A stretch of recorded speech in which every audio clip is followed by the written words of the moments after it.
Hey guys, Drifter here. Welcome to Warzone in Depth. In today's episode, I want to make the best possible Grau class for Warzone because the Grau assault rifle is rapidly becoming the most popular weapon in Warzone. It's sort of a staple on almost every kit, especially for competitive gamers. And if so many people are going to be using it, I wanted to take a look at the meta standard popular class and see if I could make it better. So our goal today is much like our goal in the last episode to make a mostly bonus stats Grau class. You can't make a pure bonus stats with this one because the role of this weapon requires that I maximize its effective range and stay off the radar. At the end of the day, the Grau, at least as far as Warzone is concerned, is designed to be a long-range harassment tool and a medium-range fighting tool, and you don't want to do anything to hurt those ranges either with recoil or just the damage over range, and you want to stay off the radar because if you're constantly popping off shots and spraying people, your little red dot is going to pop up on the radar, and that's why I had a lot of people on Reddit asking why me and Exclusive Ace recommend the monolithic suppressor, and the short version is that the monolithic suppressor increases your damage range, which is great, and it prevents those red dots from popping up on the radar, which is just a massive advantage. You never want to let enemies know where you're at. I personally get triggered when teammates get their loadout drops and the weapons are not suppressed because every time we have a gunfight, we're just telling everybody on the map where we are, and that kind of spooks me. So let's take a closer statistical look at the Grau, and we're going to focus a lot on the barrels today. The base Grau has a range of 32 meters. That's its maximum damage range, which would be, if I'm not mistaken, its 4-shot range in base multiplayer. The XRK Season barrel has a significant increase up to 42 meters. The FSS Nexus has 46 meters, and the ever so popular Archangel barrel is 47 meters, which isn't that big of an improvement over the Nexus. When you take a look at these barrels in the terms of aim down sights time, you'll see that the base is 233, which is pretty fast. The Archangel is very slow at 316. That is a massive penalty, which is already a big turnoff for me. The XRK Season, same as base, and the Nexus is only slightly slower than base while still maintaining that really nice damage range.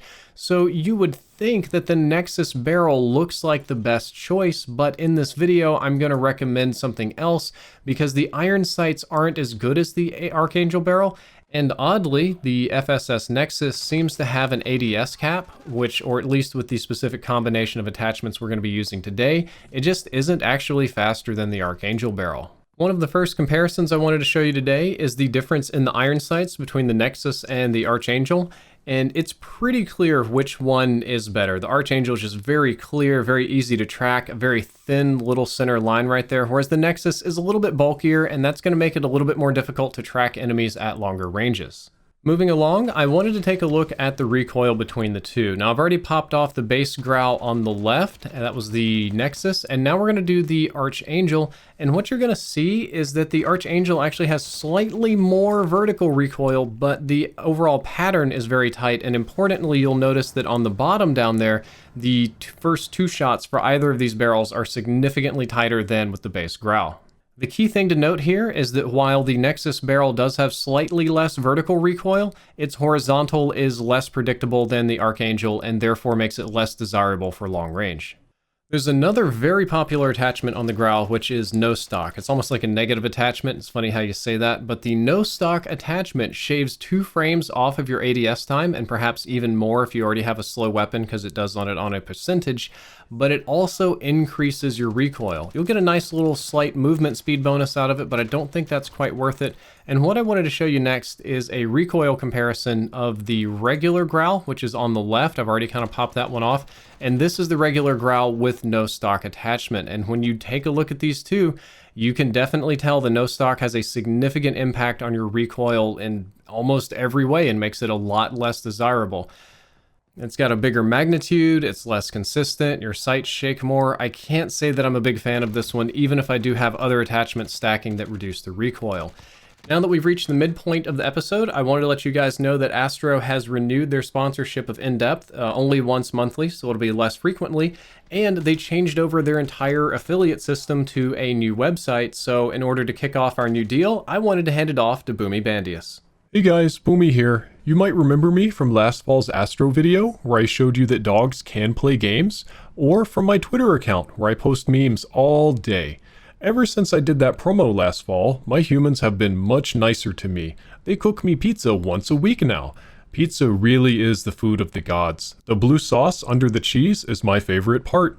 Those people on YouTube must have bought a lot of headsets for my humans to be able to afford this much pizza. I get to go to the park every day with my jerk of a brother Ozzy, but he's getting old now, so I like to show him up by walking faster. Lol, what a beta. My life is great, but I wonder if it could be even greater with more Astro headset money. So why don't you guys click the link down there below and buy some Astro headsets? My human would be all like, please spend responsibly in these economically challenging times because I care about you, blah blah blah blah blah. But I'm a dog, and my morals say whatever gets me the most pizza is the best. So please, spend all of your money, buy as many headsets as you can afford, take out loans, sell your car, I really don't care, just so long as the pizza continues to flow my way. The link in the description will save you 5% off any headsets. Bow wow. Okay. All jokes aside, we are living in economically constrained times. If you don't have the money to buy a headset, don't buy a headset because a talking dog on the internet told you to do so. If you think you're going to be at home for a long time and would like a nice high quality gaming or even home office headset, I can't recommend Astros highly enough. And what happened, the reason we're doing this promo is they actually changed over their affiliate system to an entirely different website. So even if you guys don't want to buy anything at all and don't care about any of this, you can help me out literally just by clicking that link down there in the description to test the effectiveness of the link and make sure that it's routing and redirecting and doing the things that it's supposed to do. That's literally the goal of this episode, is just get a good test of the new system so you can help me and Astro just by clicking the link, even if you don't buy anything. After that major distraction, we're finally moving back into the stats part of the episode, and after seeing how much more the no stock kicks, I am not going to remove the stock for my recommended class, and instead today I'm going to use the TAC laser. The TAC laser will decrease aim down sights times by 3 frames. On my build, on the base Grau, it's just 2, but we've slowed it down a little bit and it's percentage wise. And the TAC laser doesn't impact your recoil in the same way that the no stock does. So you get the same aim down sights time reduction, but without the recoil penalty. Lasers do make me nervous. I have recommended against using them before on several in-depth episodes, but it wasn't too bad to play with this one. My experience has been that at the ranges that the Grau really excels, where you should be using it, you're going to be too far away for most people to notice the lasers effectively, so it's not that bad. Our next attachment is a very straightforward one, which is just simply the Commando Grip. It reduces horizontal recoil, and adding this attachment greatly increases the Grau accuracy, or at least increases its consistency and your control over it, thus the accuracy at long ranges. It's kind of hard to beat the Commando Grip on, well, a lot of weapons. I do want to talk about magazines though, because this is where I'm going to differ from the pros and some of the sweaty boys quite a lot as well. 50 round mags do not increase your aim down sights time, which is awesome. You do get a negative 1% movement speed though. And when I measured the 60 round mags, I actually got 2 frames slower aim down sights time. Now I know in the exclusive ace video, and I know there's like 8 million people in the comments going to tell me how exclusive ace did it right and I'm an idiot. I measured it again, and again, I got a little bit slower on the 60 round mags and the negative 2% movement speed.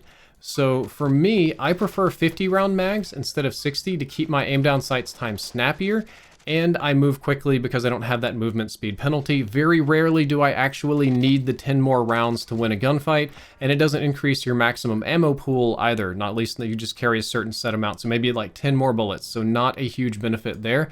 50 round mags is the way to go for me. I wanted to do a statistical comparison of 3 Grau classes. The first one we're going to take a look at is the standard Pro Grau class, which will have the 60 round mags, the no stock, the Archangel barrel, and the Commando Grip, a lot like ours, mono suppressor too, except we're just going to be running the bigger mags and the no stock, which are ones that I don't run. This class will have an aim down sights time of 250 milliseconds, sprint out is 266, and an effective range or max damage range of 52 meters. So one of the intangible benefits is you get the biggest mags possible on the gun, and one of the intangible downsides is just more difficult recoil. Your recoil gets worse.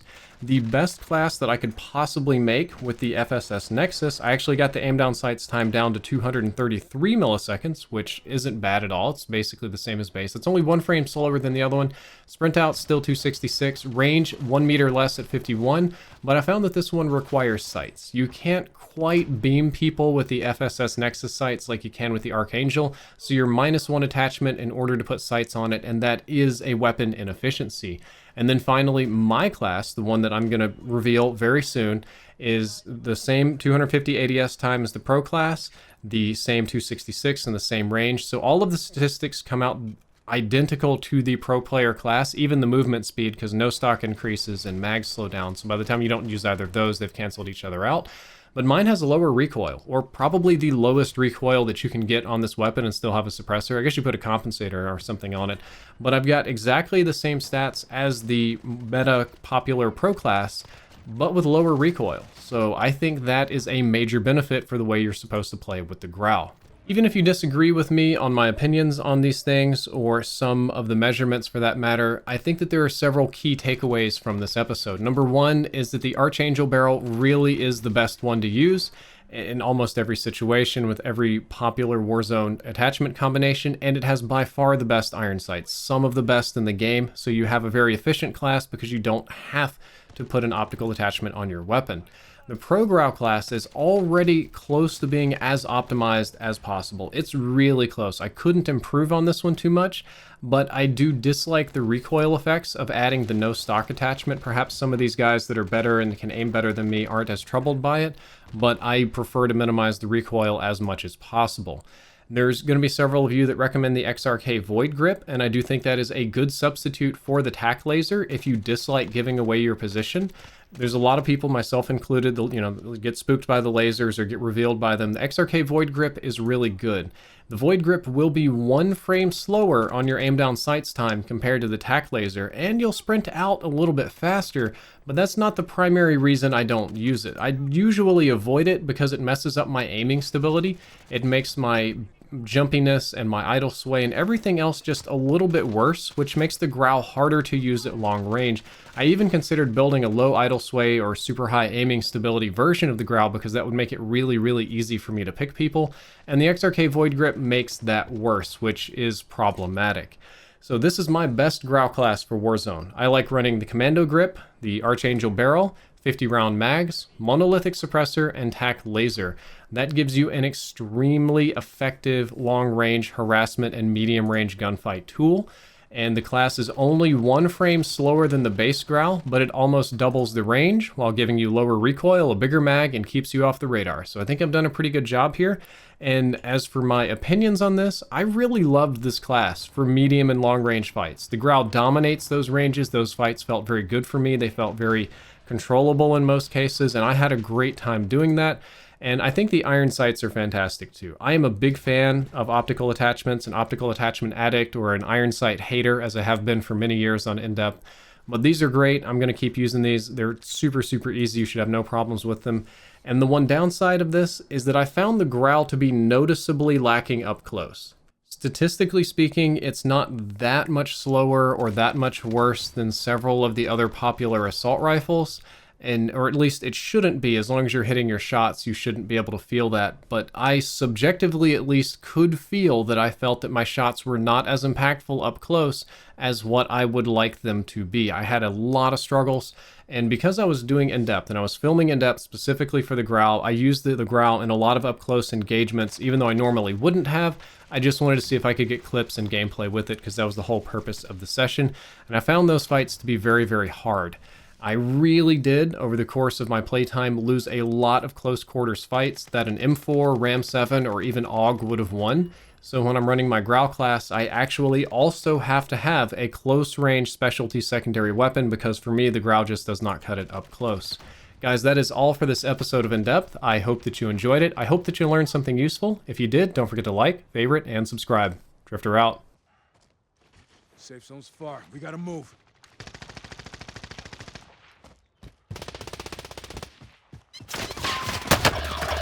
All that's left. Get it done.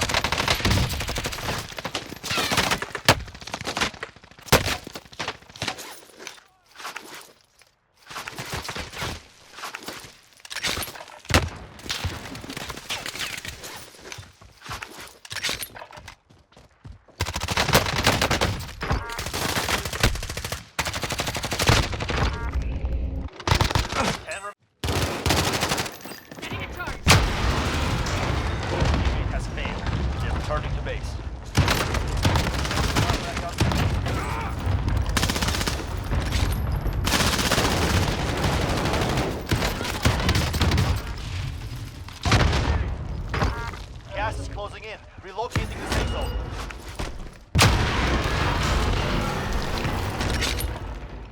I got you! I got you!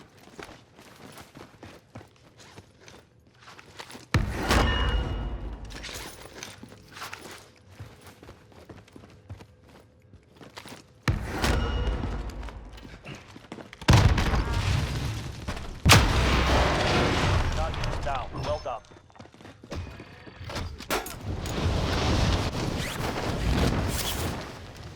Enemy soldier incoming. Contact! Targets are up. Get to work.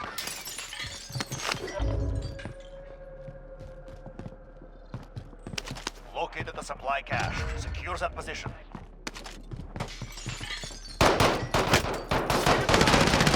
Watch your fire! Target down.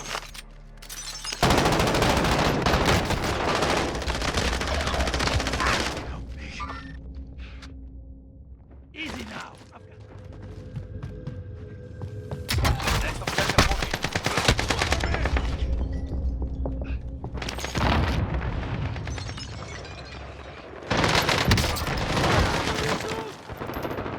Be advised, enemy team is tracking your location.